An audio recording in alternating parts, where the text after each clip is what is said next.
Subscribe now and press the bell icon. Never miss an update.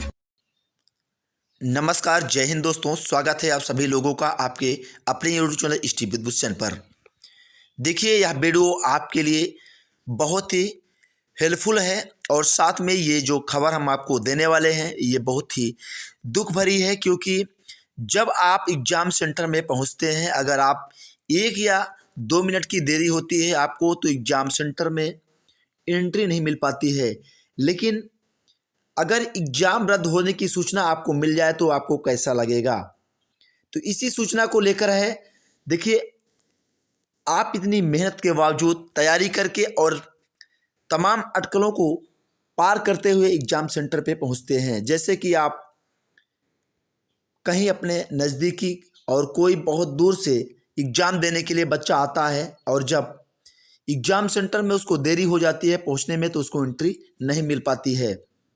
लेकिन वही जगह जो है, जब अगर ये आपको मिल जाए कि आपकी परीक्षा रद्द कर दी गई है, तो बताइए आपकी जो किराए से लेकर जो तैयारियां की जाती हैं, एक गरीब बच्चे को ले लीजिए, उसके बाद जो है पैसे एक बार एग्ज़ाम देने के लिए कहीं से वो इकट्ठा कर पाता है। कोई किसान का बेटा है या बेटी है, तो इन सारी चीज़ों को कोई गरीब बच्चा है, रिक्शा चालक का बच्चा है, कैसे कर पाए? 1-2 बार एग्ज़ाम को ऐसे ही कर दिया जाए तो उसकी भरपाई कैसे कर पाएगा? कहाँ से वो किराया दे पाएगा? कैसे अपनी तैयारी कर पाएगा? तो इनको बस ये दे देना है कि अगर किसी तकनीकी खराबी के कारण, तो चलिए हम इस पे देखते हैं क्या चीज़ें हैं और जो हुआ सो हुआ। लेकिन इसका कोई जिम्मेदारी क्यों नहीं ले रहा, ये बहुत बड़ी वजह है। ये जो बार बार किया जा रहा है ये एक तुच्ची लापरवाही है।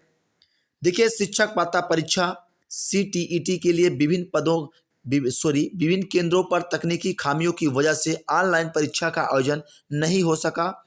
इसके बाद केंद्रीय माध्यमिक शिक्षा बोर्ड CBSE की ओर से 16 दिसंबर को दूसरी पाली व शुक्रवार को होने वाली दोनों पाली की परीक्षा को स्थगित कर दिया गया है। देखिए, कितनी आसानी से नोटिस को लगा दिया जाता है। अब आप ही बताइए कि जो हमने किराए से लेकर खान पान की व्यवस्था की, पैसे की, वो कहाँ से हो पाएगी हमारी, और वो समय हमको कहाँ से मिल पाएगा? फिर से एग्ज़ाम को स्थगित कर दिया गया, कैसे हम दे पाएंगे? तो ये किसकी जिम्मेदारी है? ये अपनी जिम्मेदारी बाखूबी तरीके से क्यों नहीं निभाते हैं? इसका जिम्मेदार कौन है? ये सब क्यों होता है? कभी UP टेट का पेपर लीक तो कभी CTET में तकनीकी खराबी। कितनी आसानी से कह देने की बात है, लेकिन ये जो चीज़ें हैं जिसके ऊपर गुजर रही हैं, जिन बच्चों के ऊपर गुजरी हैं, जिन बच्चियों के ऊपर गुजरी हैं, जिन माँ बाप के ऊपर गुजरी हैं, उनसे पूछिए कि बच्चा जो है इस ठंड की मौसम में कैसे एग्ज़ाम सेंटर तक गया और उसके बाद खाली हाथ वापस आ गया। तो जिन अभ्यर्थियों की परीक्षा 20 दिसंबर को होनी है, उनकी परीक्षा तिथि में कोई बदलाव नहीं है। तो देखिए बच्चों, जिन लोगों को आज जो है अभी परीक्षा 20 दिसंबर को होनी है, उनकी परीक्षा तिथि में कोई बदलाव नहीं है। बोर्ड की ओर से दिल्ली के विभिन्न केंद्रों पर बृहस्पतिवार को CTET परीक्षा हुई है। पहली पाली में 697 परीक्षा केंद्रों पर सुबह 9:30 से दोपहर 12 बजे तक परीक्षा हुई। दूसरी पाली के तहत दोपहर 2:30 बजे से शाम 5 बजे तक परीक्षा का आयोजन होना था। लेकिन इस बीच जो है गाजीपुर, रोहिणी, द्वारका के केंद्रों में तकनीकी खामियों की वजह से अभ्यर्थियों का पेपर नहीं हो सका। देखिए, इसमें बच्चों की कोई कमी नहीं है, तो फिर ऐसा क्यों होता है? ये जिम्मेदारियां सरकार को लेनी चाहिए। बार बार यही चक्कर है, बच्चों के साथ खिलवाड़ हो रहा है। ये जो बहुत बड़ा खिलवाड़ है बच्चों के भविष्य के साथ।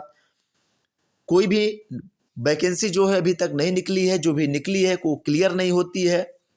तो क्यों नहीं ऐसा किया जाता है कि जो भी काम हो चुस्त और दुरुस्त तरीके से हो? अगर वैकेंसी निकाली जाए तो उसे पूर्ण किया जाए। इसी तरह अन्य केंद्रों का जो है अभ्यर्थियों को पेपर में परेशानी हुई, इसको देखते हुए CBSE ने तकनीकी खामी मानते हुए पेपर को स्थगित कर दिया गया है। भाई जाहिर सी बात है, पेपर को स्थगित कर दिया गया है, क्या मतलब निकलेगा इस सब चीज़ों से? अगर मेरे पास पैसे नहीं है, किराया भाड़ा का किसी तरह मैंने इकट्ठा किया और फिर पेपर किसी खामी के कारण रद्द हो जाता है, वाह, ये तो केवल मूवी जैसी हाल है। हर एग्ज़ाम में यही हाल होता है, क्या करेंगे? दुख ही जाहिर कर सकते हैं। दूसरी पाली की परीक्षा में अभ्यर्थी पूरा पेपर नहीं कर सके। इसको देखते हुए बृहस्पतिवार को आयोजित दूसरी पाली की परीक्षा 17 दिसंबर को दोनों पाली की परीक्षा को स्थगित कर दिया जा रहा है। गौरतलब है कि बोर्ड की ओर से पहली बार ऑनलाइन सीटेड पेपर का आयोजन किया जा रहा है। इसके लिए आईटी कंपनी TCS को पेपर आयोजित करने की जिम्मेदारी दी गई। तो देखिए, इसकी जिम्मेदारी आप जो है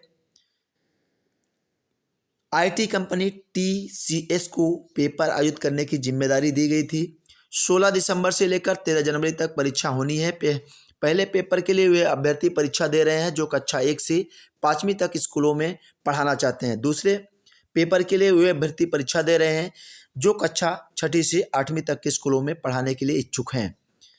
देखिए, ये बहुत ही दुख भरी बात है कि पेपर सही समय से स्टार्ट होता है, परीक्षा में बच्चा जो है सही समय पे पहुंचता है और उसको एंट्री मिलती है। अगर थोड़ी सी भी देर होती है तो उसे एंट्री नहीं दी जाती है। अगर पेपर रद्द होता है तो उसके साथ क्या किया जाए, आप सभी लोग कमेंट बॉक्स में कमेंट करें। अगर वीडियो आपको अच्छी लगे, वीडियो को लाइक करें, अपने दोस्तों के साथ शेयर जरूर करें, क्योंकि हमारे चैनल के माध्यम से इसी तरह के वीडियो सबसे पहले मिलते हैं। आशा करता हूँ वीडियो आपको अच्छी लगी होगी। मिलते हैं नेक्स्ट वीडियो में। जय हिंद।